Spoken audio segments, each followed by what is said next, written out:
A Festa Afroliterária é apresentada pelo Fundo de Apoio à Cultura de Goiás. A festa é realizada pela ONG Terra e conta com os apoios da Associação Quilombo Calunga, Prefeitura Municipal de Cavalcante e o projeto Escritoras Negras. A coordenação geral do projeto são de Edmara Diniz e Kalila das Marseilles. Eu sou a Kika Sena, arte educadora, poeta, atriz, e vou mediar a mesa Afrofuturismo nos Quilombos, Escritoras da Liberdade e Militância, com Lued Luna, que é cantora e compositora baiana. Lued Luna é um nome de destaque na música brasileira. Com 2 discos e um EP lançados, seus trabalhos foram contemplados em premiações como o Prêmio Afro, de 2017, Prêmio Bravo na categoria Revelação, de 2018, e WME Award, de 2020. E também com a Fátima Tertuliano, que é estudante de jornalismo na UFG, Quilombola Calunga, diretora-geral do projeto Rede Calunga de Comunicações. A gente conta também com a participação de 2 intérpretes de Libras, que são a Bárbara Barbosa e a Daniela Salazar. Boa tarde, garotas, mulheres maravilhosas, Lued, Fátima, Dani, bem-vindas. Boa tarde, Kika. Prazer te reencontrar. Boa tarde a todas. Vamos nessa. Boa tarde, muito prazer conhecer vocês, gente. Chique. Para início de conversa, eu gostaria de propor que a gente pensasse a escrita não apenas como um registro num pedaço de papel ou numa máquina de datilografar ou no computador, mas eu gostaria que a gente pensasse a escrita a partir do trajeto que a gente faz no mundo, a partir da história que a gente constrói enquanto humanas recheadas, né, de singularidades nesse mundo. E eu tenho uma primeira pergunta para nortear a nossa conversa, que é a seguinte: eu gostaria de saber quais são os pontos de partida para a escrita de vocês. Perfeito. Eu começo? Quem começa? Pode começar. Pode ser? Eu sou cantora, compositora, e eu sempre fiz questão de demarcar esse lugar da composição, assim, né? Embora muitas pessoas me conheçam como cantora, afinal de contas eu canto, efetivamente, em todas as entrevistas, em todas as falas, eu sempre fiz questão de demarcar esse lugar da compositora, né? Eu escrevo as minhas canções, eu escrevo as minhas vivências, eu escrevo minha própria história, porque, de fato, a minha relação começou primeiro com a escrita, depois que veio a música, né? Eu comecei a escrever na adolescência, num contexto de muito silenciamento, de muita opressão, no ambiente escolar, né? Então, a escrita foi um jeito de existir no mundo naquele período, né, da minha vida, por volta dos 14, 15 anos. Foi um jeito de eu me expressar no mundo, de existir no mundo, porque, de fato, eu era uma adolescente muito calada, muito silenciada, né? Era lida como tímida, mas, na verdade, hoje eu compreendo que foi um silêncio e uma timidez fruto, né, de violências, né? Enfim.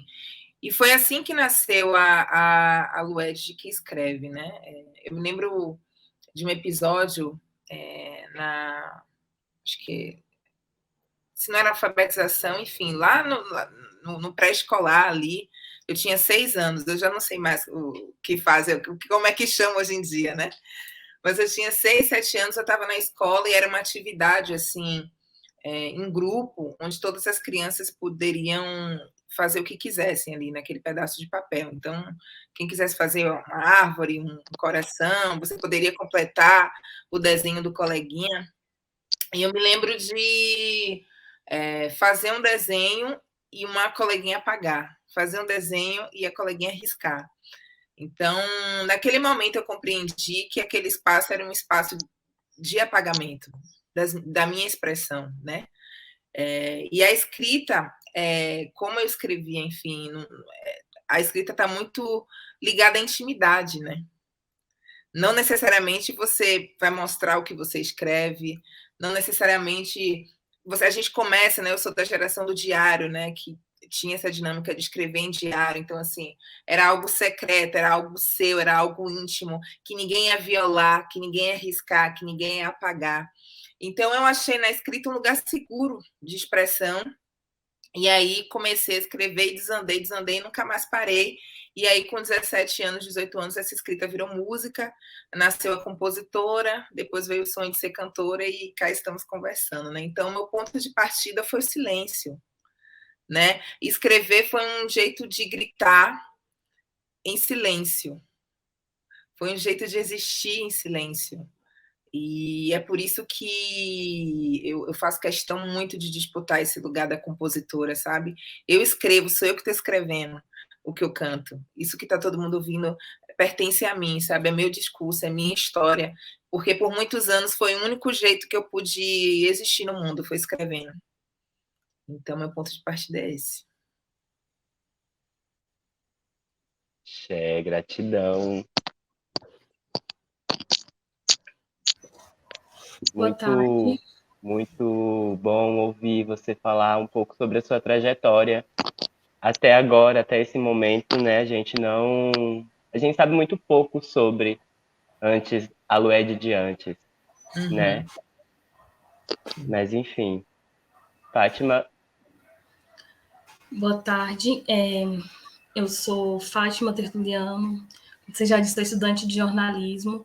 Eu ataco de poeta de vez em quando. E sou diretora da Rede Calunga Comunicações. Criei esse projeto como uma forma de falar, sabe? Eu comecei a escrever muito cedo. Quando eu entrei no pré-escolar, eu já sabia ler e escrever, e eu fui passando de uma série para outra, porque eu sempre tive uma sede muito grande pelo conhecimento. A minha mãe fala que eu acordava cedo, 5 horas da manhã todo dia, via meus irmãos indo para a escola e eu queria ir também. Enquanto eles não queriam ir para a escola, eu queria. Era um lugar que eu queria participar dele e que muitas vezes me foi negado, sabe? Participar desse espaço, estar inclusa dentro desse espaço. E eu comecei a escrever poesia com 7 anos. A minha mãe tem um caderno lá e ela falou: nossa, você escreveu umas poesias, você escreveu um monte de coisa e tal. Falei, deixa eu ver o que é. Gente, aí eu fiquei assim, nossa, desde tão cedo eu já estava escrevendo, sabe? E para mim, a escrita, ela tem um peso muito grande, sabe?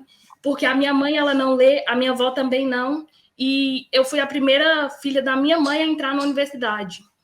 Em 2014, eu terminei em 2013 o ensino médio, em 2014 eu entrei na PUC para fazer serviço social, porque eu era muito sonhadora e eu acreditava muito, sabe?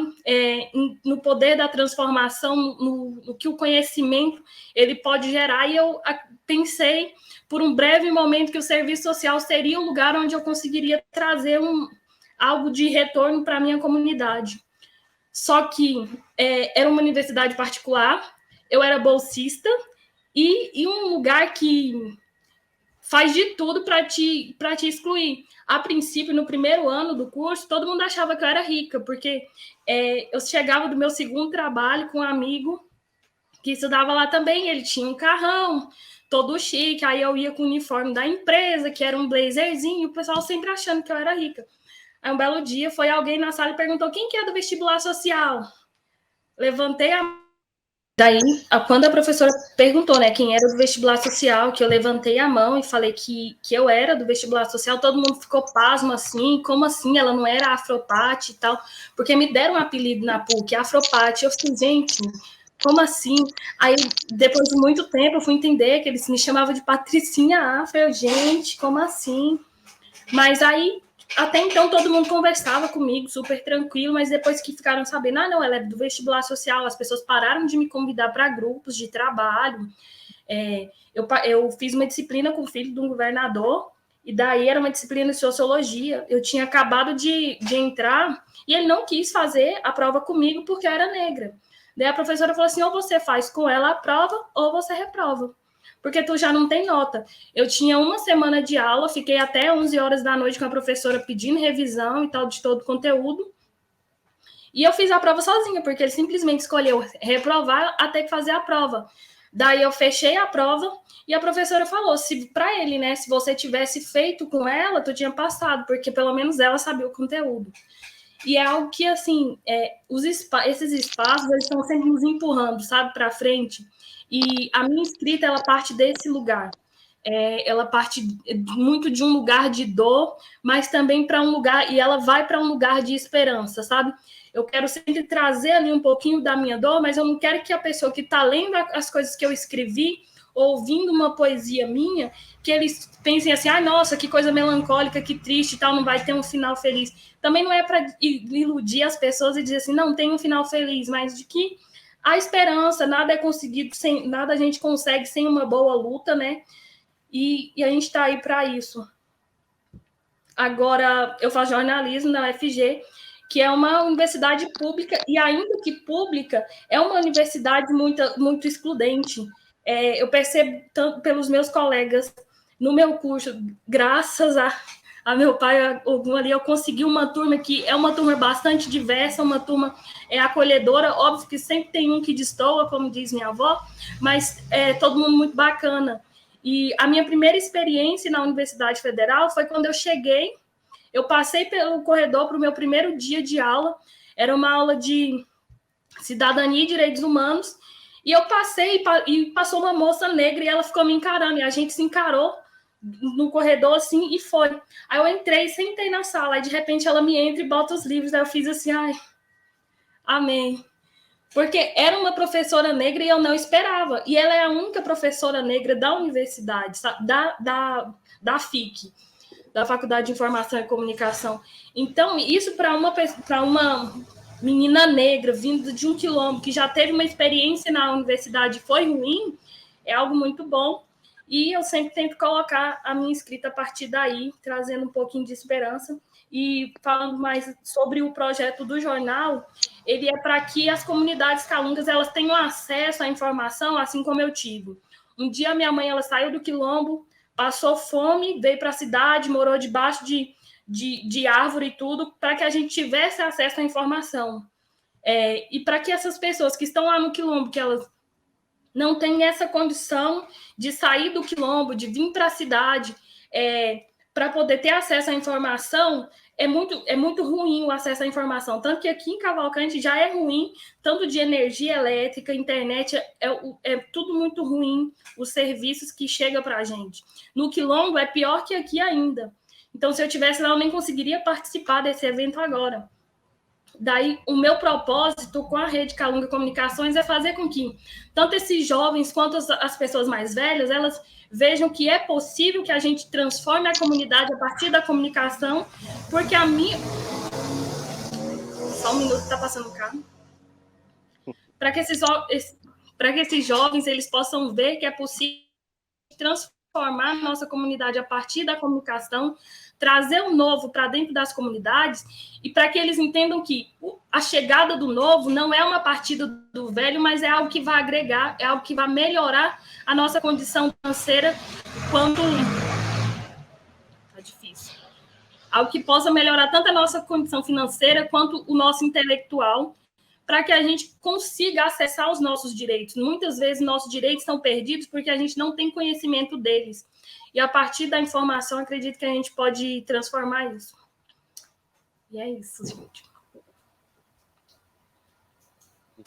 Que nossa, é impressionante, mas ao mesmo tempo não me surpreende que as nossas histórias elas têm uma conexão a partir do nosso lugar de raça, do nosso lugar de classe e também do nosso lugar de gênero, né?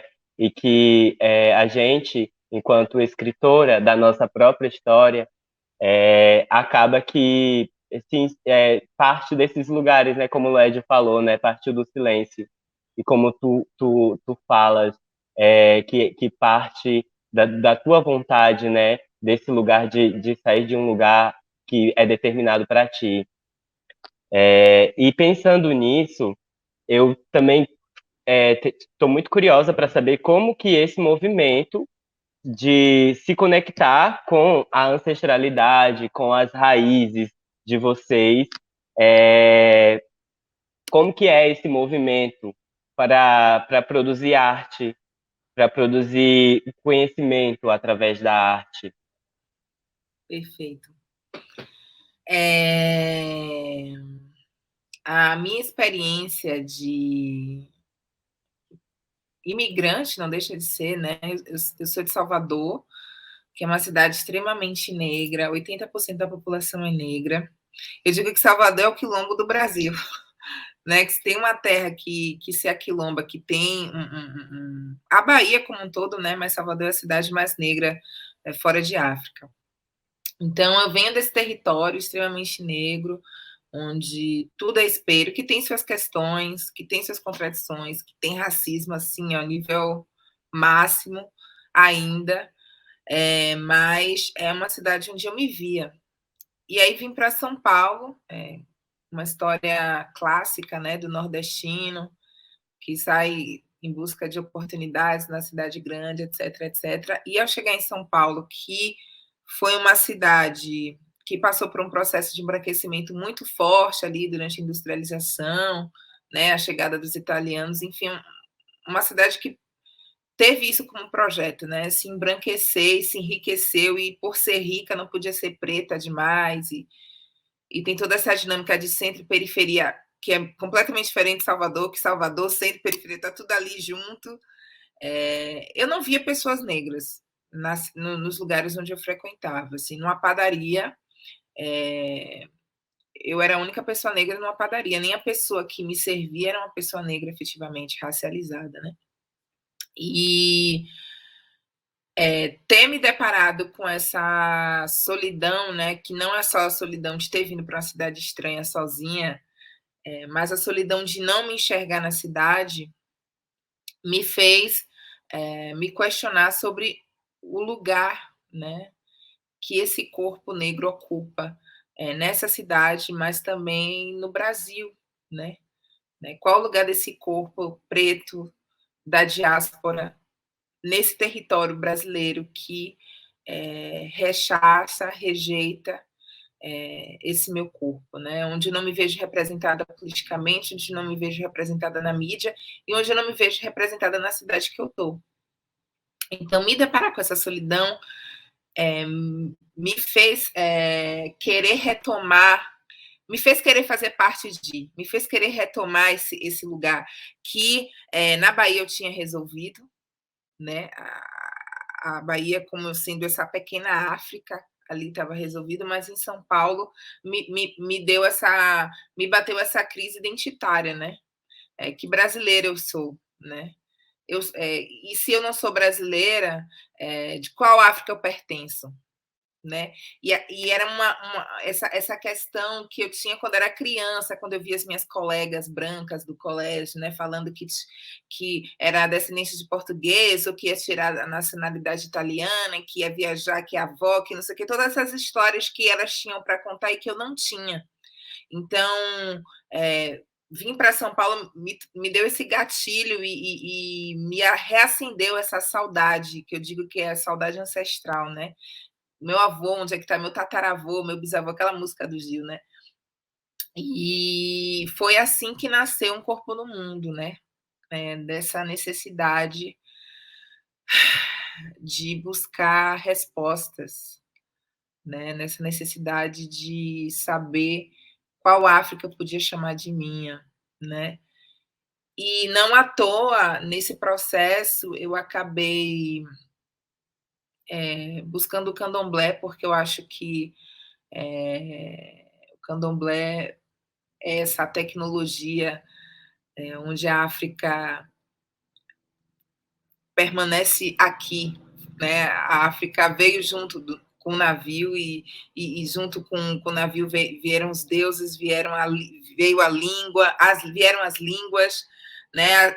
As cosmovisões. Então, eu sabia que eu não tinha uma África para retornar, mas eu sabia que no Brasil tinha o candomblé como religião, que era esse território de manutenção dessa África. E, então, junto com essas questões identitárias todas e a música que nasceu por causa dessa confusão, né, que São Paulo me deu, eu consegui encontrar o meu terreiro na cidade de São Paulo. Pois é, eu saí da Bahia para ser feita em São Paulo, né? E com os anos, né? E com tudo isso que a música me deu, porque eu digo que eu não tinha um lugar, né? Eu habitava esse não lugar, me sentia nesse não lugar, nem brasileira nem africana, e a música me deu um lugar no mundo, e o meu terreiro também me deu um nome, um outro jeito de estar no mundo. E isso se reflete no que eu escrevo, isso se reflete no disco que eu fiz, que foi Um Corpo no Mundo. Então, Banhos de Folha é uma música que é sobre essa busca, né, ao candomblé, ao jogo de búzios, etc, etc. Um Corpo no Mundo é sobre essa questão, né, de me sentir um corpo errante no mundo, né, de me sentir um corpo sem lugar no mundo. E aí todo um projeto foi nascendo a partir dessa questão ancestral, assim, que São Paulo, meu Deus, a gente estava conversando antes, né? Que eu falei, eu amo São Paulo, porque de fato, ter vindo para cá, São Paulo me deu muita coisa, né? Ter me deslocado para cá, para essa cidade, me deu muitos gatilhos, muitas inspirações, muitas epifanias, sabe? Aconteceu muita coisa aqui, São Paulo me deu muita coisa. E uma dessas coisas é esse encontro com a ancestralidade, né? E eu ressignificar também esse ser brasileira, né? E também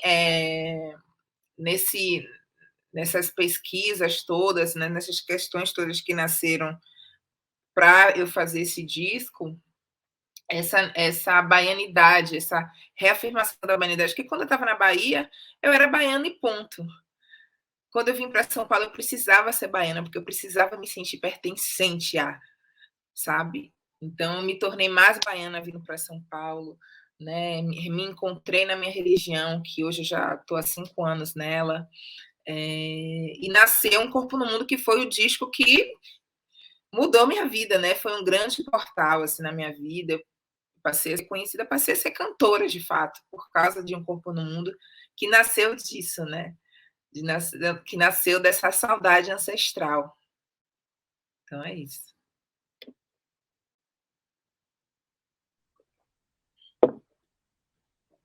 E você, Fátima? Então, é incrível como a gente vai trocando, sabe? A gente vê que as nossas histórias, elas se encontram muito. E eu parto muito desse ponto de me encontrar com os meus ancestrais, com as pessoas que morreram aqui, que estão enterradas nas comunidades, e conversar também muito com as nossas lideranças. As comunidades calungas, elas têm uma cultura muito falada. A nossa cultura, tudo que a gente sabe é através das falas dos nossos líderes. Daí, assim que eu fui para a faculdade a primeira vez, eu já me percebi uma pessoa diferente, porque eu cresci aqui na cidade. A minha mãe mudou com a gente para a cidade, os meus irmãos, o mais velho tinha 9 anos, eu não tinha nem 1 ano ainda. Então, o sotaque carregado na fala do calunga eu já não trago. Quando alguém pergunta se é calunga, eu falo, sou. Uai, mas você não fala igual o povo de lá. Mas, gente, é porque eu cresci na cidade, não cresci na comunidade. As pessoas que cresceram na comunidade, elas já falam de uma forma diferente, sabe? Eu parto muito desse princípio de tudo que eu perdi por crescer aqui na cidade para ganhar algo ali na frente, sabe? Daí, eu voltar para o Quilombo, a cada vez que termino o semestre, que eu volto aqui para o Quilombo, que eu converso com a minha avó, quando eu ligo para alguém daqui, quando alguém me liga e fala, Fátima, nossa, eu quero ficar no telefone horas e horas conversando, sabe? Para eu saber que eu tenho só um lugar, para eu saber de onde é que eu vim e me reencontrar. Dentre todas as minhas idas e vindas, sabe? Para outros lugares, eu fico pensando de onde é que eu venho, de que lugar que eu pertenço, porque aparentemente para mim eu não pertencia a lugar nenhum, porque a minha vida toda as pessoas falaram assim, só você não dizer que você é Kaunga, vai passar batido, as pessoas não vão perceber, porque você não fala igual o povo Kaunga. Aí eu fico assim, gente, mas eu sou de lá, não tem por que eu negar o lugar de onde eu sou, sabe? E, assim, por um breve momento na minha mente, eu até falei assim, não vou falar que eu sou Kaunga, não. Quando eu mudei da escola municipal para a escola do estado, eu pensei, eu não vou falar que eu sou Kaunga, porque todo mundo está falando que se eu não falar, as pessoas não vão perceber. Só que daí chega a minha prima na escola e ela tem um sotaque muito assim, muito arrastadíssimo mesmo. E aí a professora falou assim, gente, hoje a gente vai fazer uma excursão no Rio Lava Pés. Aí a primeira palavra que ela falou dentro da sala foi, onde é que é Lava Pé? Gente, todo mundo olhou para ela e riu. E eu fiquei assim, gente, como assim? E aí ela não conhecia ninguém, só conhecia eu. E todo mundo falou assim, você conhece ela, Fátima? Aí eu falei assim, conheço, é a minha prima. Pronto, acabou o mundo. Porque eu já não tinha mais colega, já não tinha mais ninguém. Daí eu fiquei assim, de novo me encontrei sozinha, né? Que a gente tem esse negócio da solidão. E até hoje, minha mãe fala muito assim, você não tem amigos, não sei o quê, mas quem são esses meus amigos? Como é que eu vou trazer uma outra pessoa que não é preta para dentro da minha casa se eles vão debochar do jeito que a minha mãe, que a minha avó fala? Eu não consigo trazer, sabe? É uma coisa que meio que não bate. A minha mãe fala muito, você não tem amigo branco. Como é que eu vou ser amigo de uma pessoa branca que se eu trouxer na minha casa vai debochar do jeito que elas falam? Então, não tem como eu trazer isso. E para eu me conectar, sabe? Eu tenho que conversar com a minha mãe, tenho que conversar com a minha avó, conversar com os meus ancestrais aqui. Um lugar bastante presente em mim. Eu nasci no Vão do Moleque, na comunidade do Vão do Moleque, e eu nasci sozinha, só eu e minha mãe. Não tinha mais ninguém. E no meio do mato. E eu gosto muito, sabe, de voltar lá para esse lugar, de sentir, porque é um lugar que eu sinto ali, de onde eu consigo tirar toda a minha força. Eu venho para cá, vou lá na minha comunidade, no lugar onde eu nasci, piso na terra com os pés no chão e eu consigo sentir a minha ancestralidade, eu consigo sentir como se a terra estivesse falando comigo.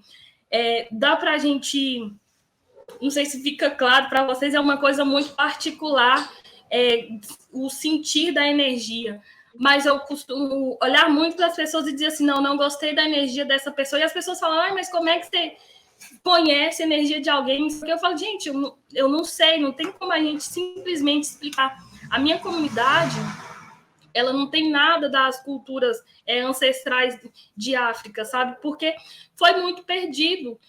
O pessoal era desembarcado no porto, vinha de uma cidade para outra, jogando de uma cidade para outra, até chegar aqui em Cavalcante, essas pessoas já tinham se perdido, já não sabiam mais quem era.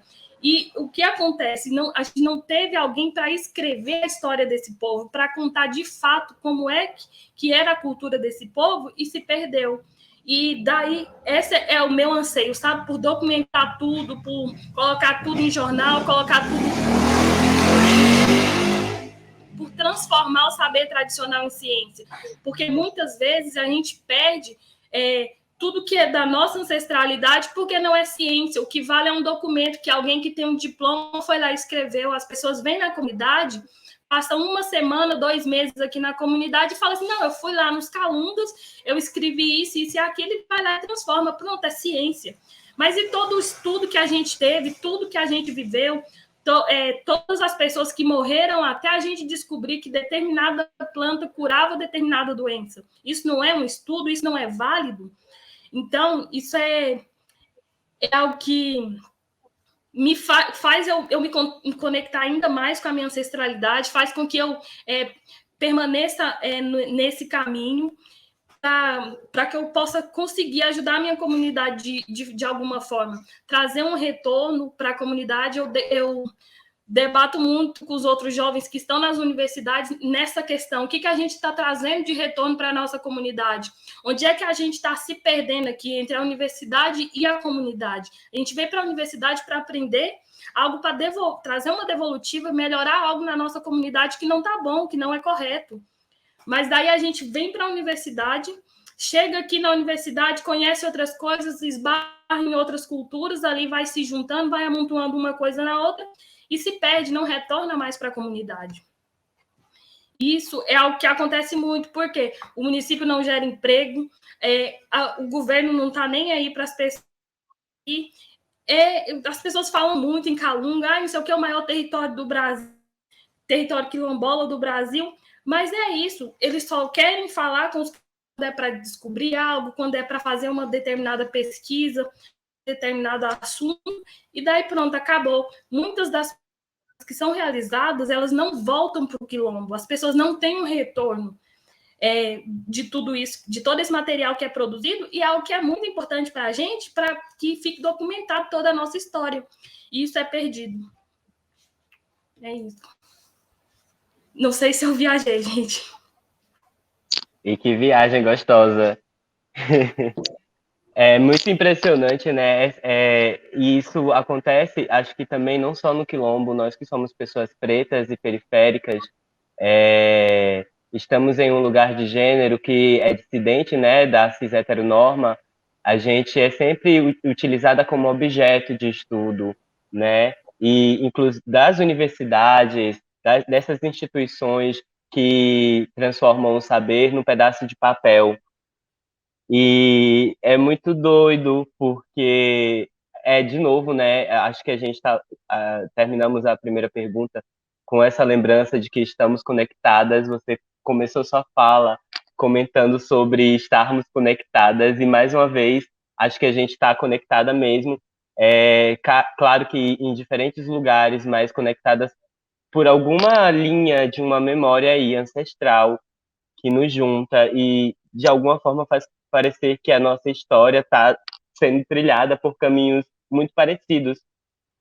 Mas eu queria perguntar também, pensando, né, nesse corpo como território que vocês carregam, que a gente carrega e que a gente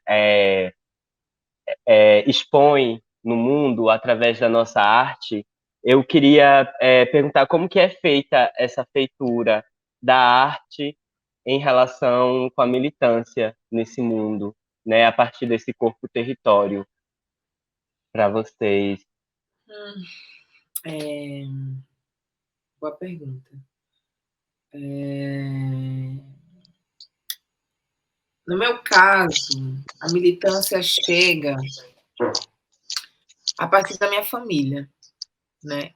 Eu digo que eu sou literalmente filha da militância. Meu pai e minha mãe se conheceram em Salvador, ambos jovens estudantes periféricos, se conheceram na construção ali do movimento negro, dos partidos de esquerda, do movimento de bairro, né? Meu pai era de um bairro que era esgoto a céu aberto, né? E se hoje está tudo pavimentado, foi porque ele teve que lutar para ter a pavimentação ali no bairro que hoje não, né? Sempre foi o Calabá, né? Que fica ali no centro de Salvador, ao redor de, enfim, da Barra, do Porto da Barra, dos ambientes mais burgueses ali da cidade de Salvador, você tem ali esses bairros populares, e meus pais se conheceram nesse contexto, né, de luta e de entrar na universidade quando nem se sonhava em cota, então minoria naquele espaço ali, e me tiveram também muito novos, assim, me tiveram novos, cheios de sonhos, né, querendo, enfim, mudar o mundo, querendo colocar um presidente de esquerda no poder, querendo destituir outro presidente, toda aquela geração ali que fez muita coisa pelo Brasil. E hoje, eu me emociono até falar isso, porque meus pais, eles com a pandemia, eles já têm 60 e poucos anos, não estavam saindo de casa para nada, assim, né? Super hipocondríacos, super respeitando a quarentena, etc, etc.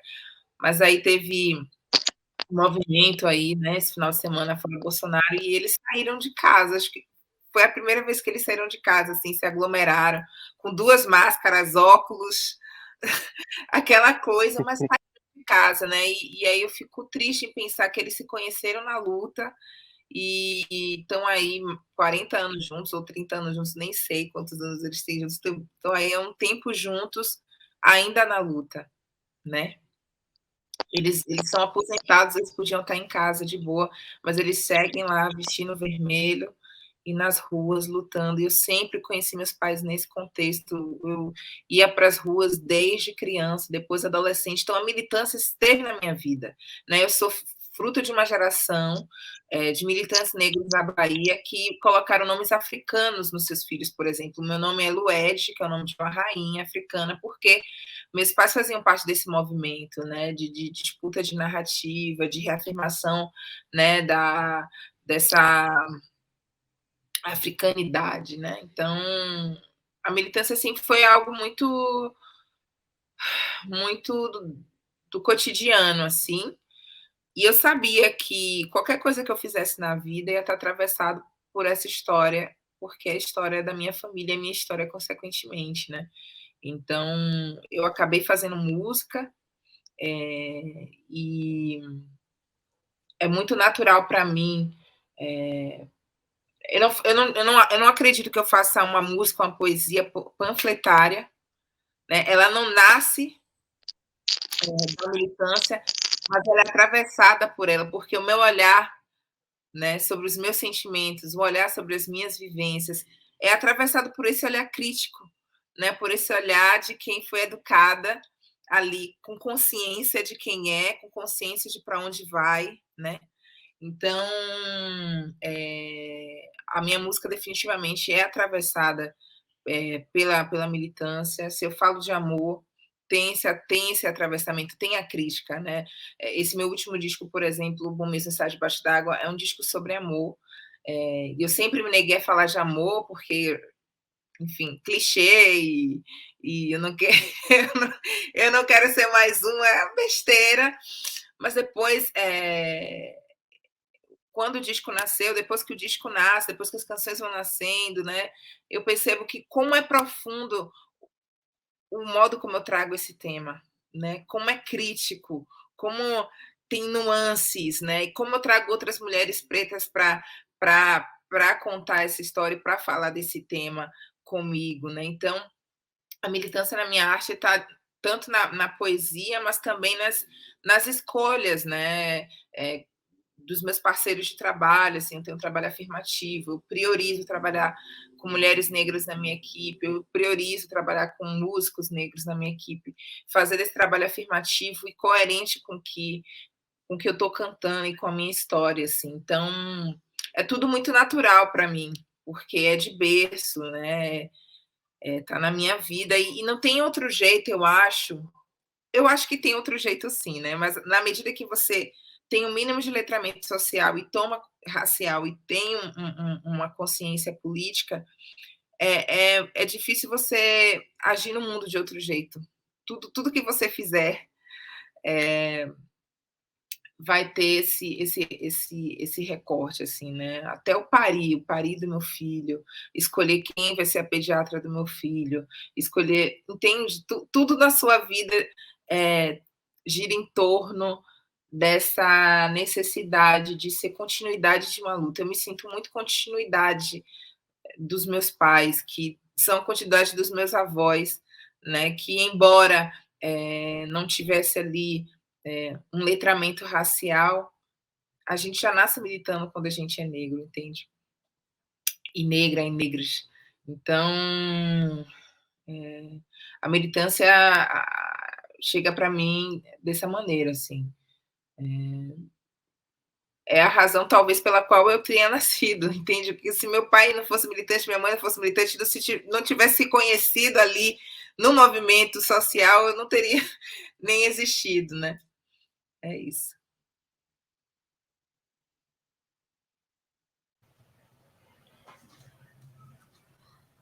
Chique. Posso E falar? tu, Fátima, como que é para ti essa feitura da arte e a partir desse lugar, né, de corpo-território, como que se encontra com a militância? Então, todas as minhas poesias, eu costumo dizer que elas são bastante diretas e ofensivas, do melhor jeito de ser, eu diria, para atacar os racistas, sabe? Eu sempre parto de um ponto de militância nas minhas poesias, todos os meus textos eu sempre tento trazer, sabe? A palavra militância eu vim conhecer na universidade também, quando eu fui chamada de milituda. Aí eu falei, o que é milituda? A pessoa, você é uma pessoa milituda, tudo você quer militar em cima. Eu falei, gente, eu não conhecia essa palavra. Vou atrás. Que eu fui atrás da palavra milituda, né?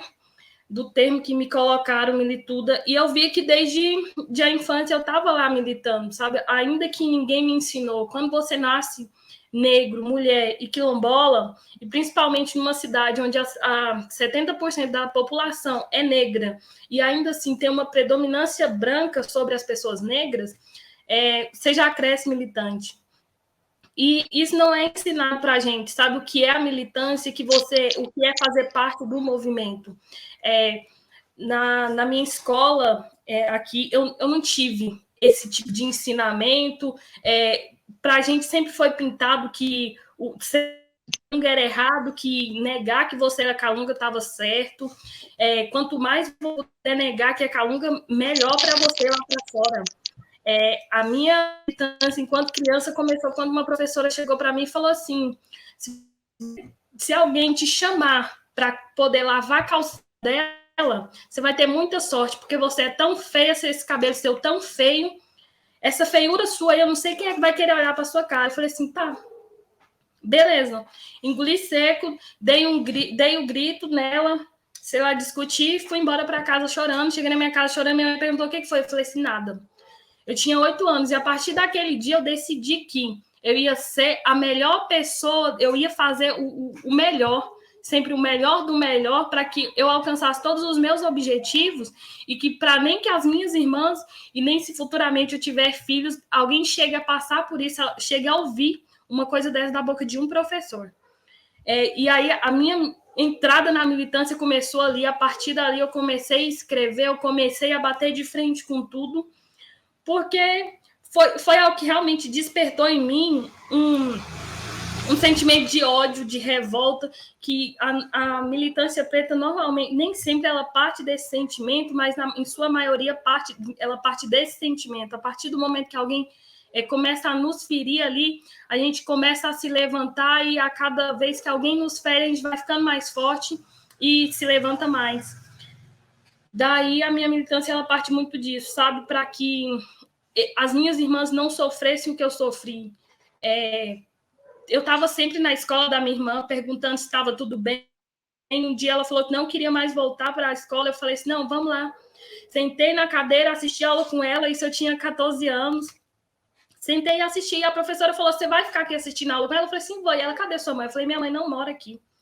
Quem é responsável por ele sou eu, e eu vou ficar aqui. Fiquei lá na sala, aí a professora toda cuidadosa e papapá, e do nada ela passa pela minha irmã e puxa a orelha dela. Eu falei assim, tá certo. Fui lá na diretoria, falei, chama o conselho tutelar. A diretora, pra quê? Eu falei assim, não, porque a professora bateu no meu irmão. Não bateu não. Eu falei assim, bateu sim, eu vi, eu tava lá. Eu sentei lá para poder ver. Chama o conselho tutelar. Se você não chamar, eu vou na delegacia, a polícia chama o conselho tutelar, vem a gente, todo mundo aqui, junto, na escola. Pegou, levou o professor, fez aquele escarcel todo, bababá, só que é branco, não adianta nada, né? Não adianta pegar e falar, porque vai sempre sair impune. Mas a minha militância, ela parte muito desse ambiente familiar, sabe? Porque tanto eu quanto os meus irmãos mais velhos, a gente sofreu bastante racismo nas escolas, a gente sofreu bastante por serem os primeiros a sair de casa, a gente bateu muito de frente com tudo que é de ruim, e a gente está e eu parto desse ponto de, se eu aguentei até aqui, eu vou carregar os meus irmãos atrás de mim, para que eles não tenham que passar, para que eles não percam tudo que eu perdi por medo de que as pessoas me batessem. Então é isso. E aí o meu encontro com a arte, ele chega a partir daí. A minha irmã, ela é estudante de artes cênicas, e ela está sempre me chamando, Fátima, vamos comigo para poder apresentar uma peça. Vamos falar hoje, eu vou falar sobre cabelo crespo, eu preciso que você vá comigo, porque na minha sala não tem nenhuma menina de cabelo crespo. Eu falo, não tem problema, eu sou de outra faculdade. Ela, não tem problema não, vamos. Não, vamos você fazer backing vocal para mim, que sua voz é bonita. Eu, vamos. E a gente parte sempre desse princípio, sabe? A arte, ela é uma forma, para mim, que eu aprendi com a minha irmã, a arte ela é uma forma de você se expressar e de você militar de uma forma assim mais agradável aos olhos.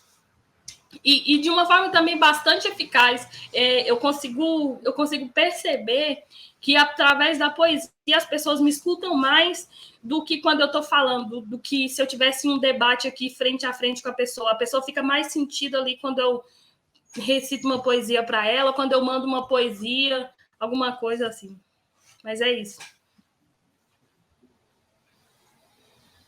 Nossa, Fátima, eu também sinto isso, de quando abro a boca para recitar um poema, ou performar um poema, ou, enfim, falar sobre questões que afetam o grupo ao qual eu estou inserida, né? Esse grupo que sofre opressões, ou esses grupos.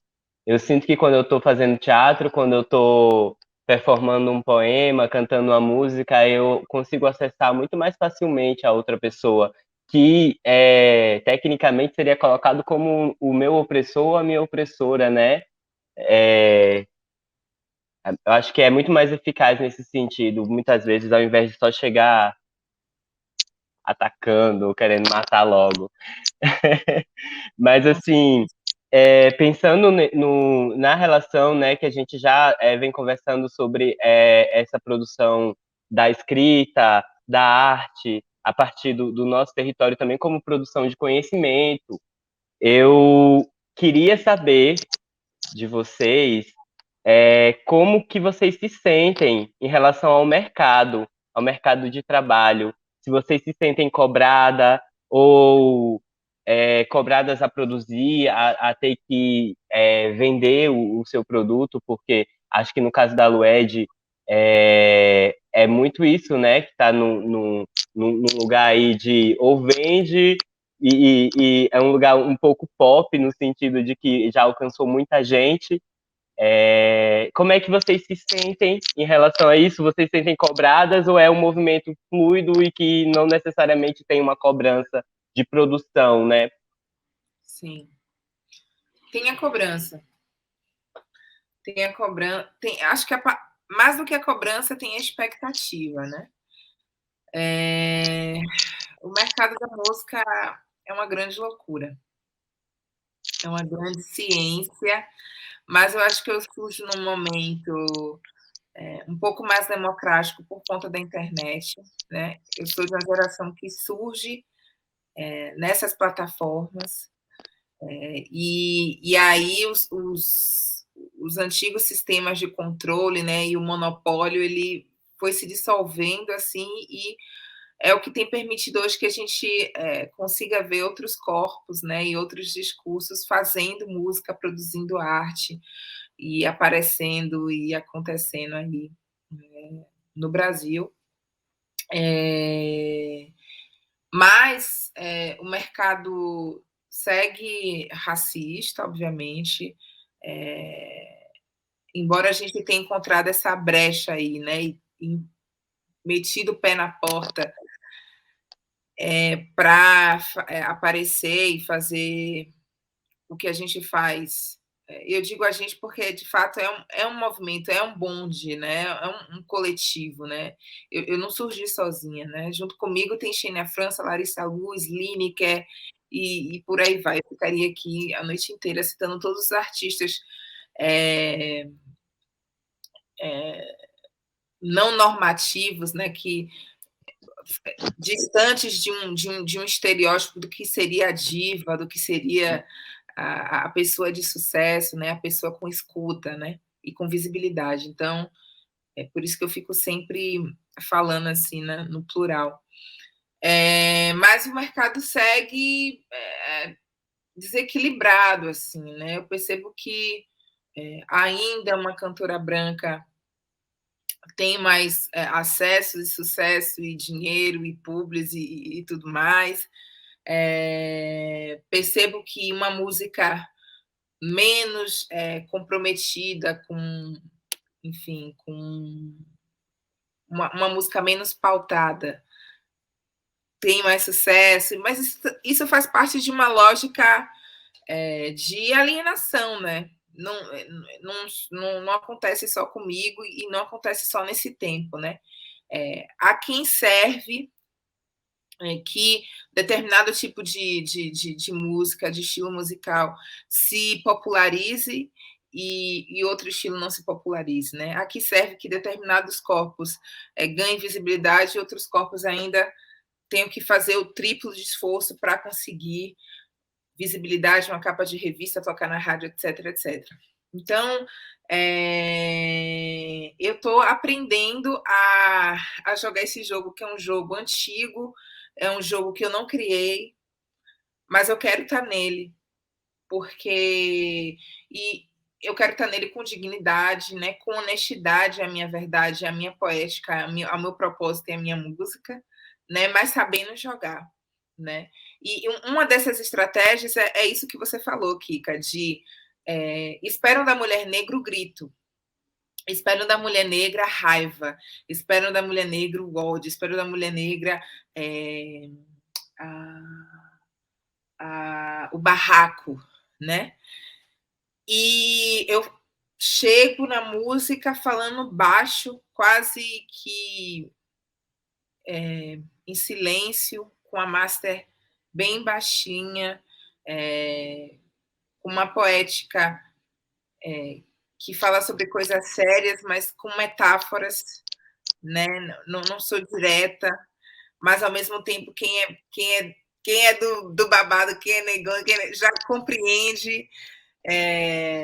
Então, assim, é um jeito de mandingueiro, sabe? Capoeira Angola ali de... Eu estou falando de coisas muito sérias aqui, eu estou falando para um grupo, mas por ser leve, por ser esteticamente bonito, por ser diferente de tudo daquilo que eles esperam, por ser tudo que eles gostam, né? Ele é abraçado por pessoas pretas e brancas, enfim, é abraçado por todo mundo, essa música, né? Então, essa música acessa, essa música invade, essa música toca, invade espaços, toca em espaços que, teoricamente, eu não deveria ocupar. E a cobrança por produzir, ela vem de modo natural mesmo, né? A gente está num momento hoje na música, né, que é a minha área, onde a gente passou de um período da música onde a gente tinha o álbum, né, a gente tinha ali a construção de um álbum, e hoje a gente está na dinâmica da internet, que é o single, né, o artista lança cinco singles no ano ou mais, é o mundo imagético, é o clipe, né, então o artista tem se debruçado mais em jogar esse jogo do imediato do que um trabalho mais profundo, que demanda um pouco mais de tempo, que é a construção de um álbum, né? Que conta ali uma história, que tem um tema, etc, etc, etc. Então, eu estou sempre buscando equilíbrio. Eu lanço o meu álbum, que eu demoro 3 anos para fazer pesquisas, experimentações e referências e etc, etc. Mas também lanço meu single para hitar e para ganhar meu dinheirinho, entende? É tipo, a gente precisa saber jogar o jogo. A gente precisa saber jogar o jogo porque nós já saímos de um lugar de vulnerabilidade. Se a gente ficar tesando, tem até uma poesia que eu fiz que tem aquela água mole, pedra dura, tanto baixa quer que fura. Aí eu falava assim, peito mole, vida dura, tanto bate até que água. A água sempre encontra um caminho, sabe? Essa maneira que eu encontrei de estar no mundo de negociar, sabe? De ser mais maleável, de talvez dar um passo para trás para depois dar um passo a mais, tem permitido com que eu consiga, com consciência, obviamente, acessar esses espaços, né? Que, enfim, antigamente seria inimaginável pensar, né, que uma mulher negra compositora, né, fosse, enfim, alcançar e alçar, né? Então, foi uma sabedoria entender que eu sou muito dura e eu tenho muito ódio, muita raiva, sabe? Eu tenho tudo isso e eu tenho todas as razões para ter esses sentimentos e ser facão, se eu quiser. Mas eu escolhi ser água, porque a água também faz estrago, a água também tem força, entende? Só que ninguém espera, ninguém sabe quando vem tsunami. Então, tem sido assim, tem sido assim. Minha relação com o mercado tem sido essa. Ele joga o jogo dele e eu finjo que jogo. Ai, ai. Fátima. Então, meninas, eu tô começando no mercado agora. Em 2017, eu comecei a fazer o Jornal da Calungueira, que era um jornal feito por mim e em formato de vídeo no YouTube, para alcançar as pessoas daqui do município e nas comunidades calungas, porque já estava chegando a internet. Só que a internet ela chegou nas escolas e não chegou no restante das casas, sabe? Não chegou para todo mundo, não tinha energia elétrica ainda. E aí, logo depois, veio 2019, ano eleitoral, e um monte de político começou a ir atrás de mim para poder fazer alguma coisa na campanha, para poder falar dele no jornal, e eu falei, cara, não é isso que eu quero, não.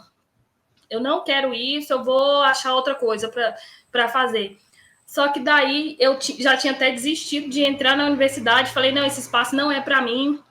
E conversando com as lideranças aqui do Quilombo, a Ariane Calunga é uma liderança muito forte aqui e que uma pessoa que me deu muito suporte, tanto aí para eu entrar na universidade, né? Batendo ali, não, você vai de novo sim, você tem que ir. E eu, que curso eu vou fazer, cara? E fiquei pensando, sabe, o que eu vou fazer, o que eu vou fazer, o que eu vou fazer. Aí eu vi o Matheus Ribeiro na TV, e que é um cara branco que, surpreendentemente, me deu um estalo e eu falei assim, pô, acho que é jornalismo. Daí eu falei, não, vou procurar. Mulher preta no jornalismo, e tinha Maju já ali no jornal e tal, mas a gente não tem essa representatividade, eu tô buscando atividade. Aí chegou uma moça para mim e falou assim, tu busca representatividade, por que não vai tu lá? Eu falei assim, pô, essa mulher tá me tirando só de porque... Gente, aí eu fiquei pensando, sabe? Eu falei assim, vou eu mesmo, porque eu quero ser representada. E aí eu comecei a entender que para eu me sentir representada, eu tenho que me representar, ainda que eu busque a representatividade em outras mulheres pretas, na música, no jornalismo, lá na TV aberta e tal, não vai ser eu não vou me sentir representada, porque cada mulher tem ali sua especificidade. Ainda que seja um rosto negro lá, não é o meu. E eu nunca tive essa vontade, sabe, de televisão, de aparecer. Tanto que isso, para mim, eu falando para a Edmara, cara, isso para mim não é um negócio que eu goste, sabe? Eu não gosto de aparecer, eu gosto de escrever. Me dá um jornal impresso para eu fazer, me dá alguma coisa para fazer. Eu gosto de fazer. Agora, quando o negócio é ali, não, televisão, essas coisas, já não é para mim. Porque eu cresci entendendo que esses espaços não eram para mim. Só que daí, mais um estalo, tá? Vamos lá. E aí a gente vai procurar. Minha irmã estava até me falando, poxa, a gente tem tanta atriz talentosíssima aí. A Jéssica Ellen é um exemplo disso. E olha a quantidade de seguidores que ela tem numa rede social e olha o potencial daquela mulher, cara. Aquela mulher é incrível. E aí as pessoas, você olha meninas brancas ali que fizeram um papel na novela não insignificante, não descredibilizando o trabalho da pessoa. Mas se você tem uma mulher preta que está aqui num papel de destaque, você tem uma branca que está aqui de coadjuvante, a branca ela se destaca mais do que a preta. E por quê? Daí, isso é algo que eu comecei a observar. E quando eu comecei a estudar um pouco mais a rede social, o Instagram, para eu criar o jornal, para eu adentrar ali dentro, eu comecei a perceber o engajamento. Tem aquele negócio do engajamento. Que tipo de conteúdo que o Instagram está te entregando? Quantas pessoas pretas a gente está seguindo nas redes sociais? Eu recebo uma cobrança muito grande, assim, Fátima, você não está postando conteúdo, você não está postando fotos, você não está fazendo story, você não está fazendo isso, aquilo, outro. Eu falei assim, cara, mas eu vou fazer para quem? que eu tô fazendo.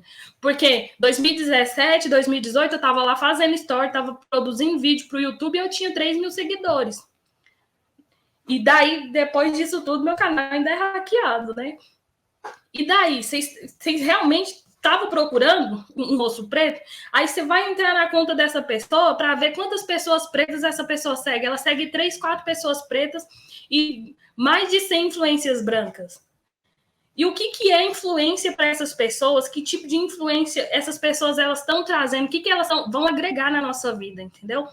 Essa é uma cobrança que a gente recebe muito. Você tem que estar presente nas redes sociais, tem que estar presente nos movimentos, tem que fazer isso, tem que produzir aquilo outro. Cadê seu conteúdo que não está chegando em mim? Mas por que o meu conteúdo não está chegando em você? Porque os algoritmos, ele vai te entregar aquilo que você mais acessa. E se você acessa mais conteúdo de gente branca, o que vai chegar para você é conteúdo de gente branca. Infelizmente, você não vai conseguir acessar o conteúdo da pessoa preta.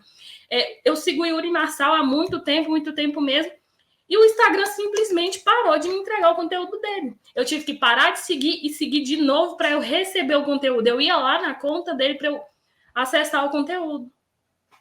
Então, isso é um negócio que a própria rede social, ela já faz ali com a gente, sabe? Bota numa caixinha aqui. Se viralizar, ok. Se você passar de 50 mil visualizações em 24 horas, a gente entrega seu conteúdo. Se não, sinto muito, você vai ter que ficar enviando para as pessoas. Essa é uma cobrança que a gente recebe muito, sabe? Produzir, mas produzir para quem? Quem vai acessar o nosso conteúdo? De que forma que essas pessoas elas vão acessar o nosso conteúdo? Elas vão acessar o nosso conteúdo que horas? Lá para as 11 horas da noite, quando ela está indo dormir, ela não vai prestar atenção naquilo que a gente está falando. Ela tem que acessar o nosso conteúdo 5 da tarde, que é quando ela está saindo ali, que ela está querendo esparecer, que ela está querendo realmente ver. 11 horas da noite é quando você está vendo o celular, não. Deixa eu ver se tem alguma coisa importante aqui na mídia antes de eu dormir. É simplesmente isso. A cobrança ela é muito grande, mas a gente não tem esse retorno das pessoas que nos assistem, sabe? Agora, com o jornal, a gente está entregando a 2ª edição do jornal. E, felizmente, a gente está recebendo um retorno muito grande. E também o nosso retorno nas redes sociais, ele está sendo bem bacana, sabe? Eu estou até gostando. Mas o que acontece? Eu tenho 2 publicitários na minha equipe. E aí são pessoas negras, a gente sempre vai dar prioridade para pessoas negras na empresa, porque é uma rede calunga de comunicações. Eu quero que as próprias pessoas calungas, que eles tragam a informação para dentro do município deles, sabe? A gente tem muito jovem que é muito ali, que tem muito potencial para a comunicação, mas aí fica assim, eu não sei, aqui não tem mercado, o que eu vou fazer? A gente quer fazer isso, sabe? Trazer essas pessoas para dentro do trabalho, para que elas vão para a universidade e que de lá elas consigam voltar e consigam um emprego aqui, na comunidade delas, trabalhar para a comunidade, de ir lá para trabalhar para um outro jornal e ficar lá produzindo texto para um apresentador branco falar. Isso não é Nossa, Fátima, que absurdo você está falando, você do jornalismo vai perder o emprego. Minha mãe falaria isso. Mas, assim, é a minha percepção, sabe, de mundo do jornalismo. Tanto que, quando eu cheguei na sala de audiovisual, a primeira vez que eu fui na aula de produção audiovisual, a professora falou assim, você aí do lencinho rosa, você acha que esse lenço é adequado para a TV? Eu falei assim, eu não estou preocupada se o meu lenço é adequado ou não para a TV. Por quê? Eu tenho que me adequar a um padrão. Qual é o padrão, sabe, que as pessoas seguem de mulheres pretas nas redes sociais? É aquela mulher preta, magrinha, da cinturinha fina, bundão, peitinho pequenininho. É isso. São as meninas que são mais seguidas nas redes sociais. A gente consegue perceber isso a partir de um estudo, sabe? E daí, e as outras mulheres que estão produzindo conteúdo? O conteúdo delas fica ali deixado de lado porque não segue um padrão. Até para você ser preta, mulher preta, você tem que seguir um padrão. Isso é algo que assim, as pessoas elas cobram, mas elas não se atentam para isso. Vou encerrar minha fala, que eu estou falando muito já. Eu falei que eu falava demais. Ai. Tem que ter sempre um padrão, né? Sim. Para passar. Gente, o nosso tempo está acabando. E, para finalizar a nossa conversa, eu gostaria que vocês deixassem uma mensagem para os jovens negros e quilombolas. Vocês deixariam que tipo de mensagem para a galera que está escutando, está vendo a gente? Para os negros e quilombolas, eu queria dizer que a gente tem tudo. A gente tem tudo. A gente tem tudo. Nós somos mágicos, assim. Teve todo um projeto, assim, para que a gente nem estivesse aqui conversando agora, às 19 horas da noite. Todo um projeto para que a gente não existisse. E a gente permanece. A gente permanece nos quilombos, que acho que é a primeira experiência de resistência, né? E de resiliência e de permanência nesse território. A gente permanece produzindo arte, a gente permanece produzindo beleza, produzindo saber, a gente permanece vivo e vivas e vives, a gente está aqui. Então, eu quero que vocês acreditem nisso, assim, vocês têm um grande poder. E é isso.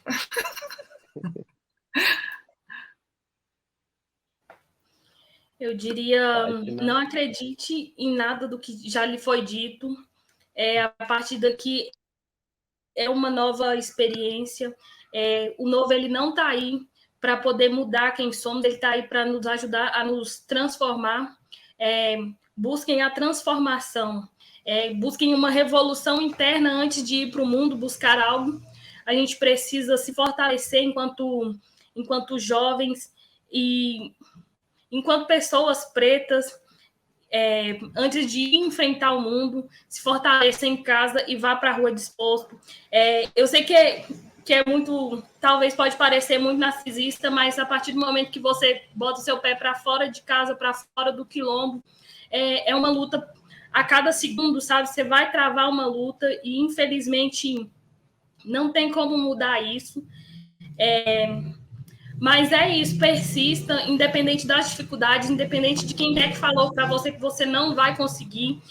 Não faça pelas pessoas, sabe? Para provar para alguém que você pode fazer, que você é capaz, mas faça por você e pela sua comunidade, que eu acredito que é algo que vai te engrandecer mais enquanto ser humano. A gente está perdendo muito as nossas raízes e eu acredito que a raiz, ela é a nossa base, sabe? E se a gente não tem raiz, a gente está morto. E eu acredito que é por falta de raízes que a humanidade está aí perdida. Então, vamos fortalecer as nossas raízes e enfrentar o mundo junto. Axé. Daí ela apareceu para dar um oi. Estava aqui chorando, desesperado, querendo a mãe dele. Dá oi, dá oi. Oi. Obrigada, Lued Luna. Obrigada, Kika. Obrigada, Fátima Tertuliano.